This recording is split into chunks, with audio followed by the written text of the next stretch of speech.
মায়ের ভান্ডার। নিরাপদ নিঃশ্বাসের স্বাদ জাগে, মায়ের বুকে পৌঁছাও সবার আগে।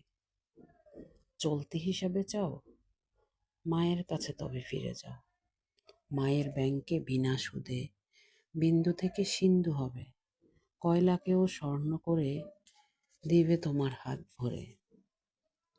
গোপন কিছু গোপন রবে, ভালো বই খারাপ কোনোদিন কি কবে। সন্তানের জন্য মায়ের ভান্ডার খালি হয় না কবু, যতদিন হায়াত দেন মাকে মোদের প্রভু। চলতি হিসাবের একটা বিরাট সুবিধা হলো, যখন যা খুশি, এমনকি যা তুমি জমা রাখোনি, অর্থাৎ জমার অতিরিক্তও তুমি উত্তোলন করতে পারো। ব্যাস, মায়ের চলতি হিসাবে তাই আমরা নিশ্চিন্তে করতে পারি লেনদেন। তাই তো মায়ের ভান্ডার চলতি হিসাবের মতোই সব সময়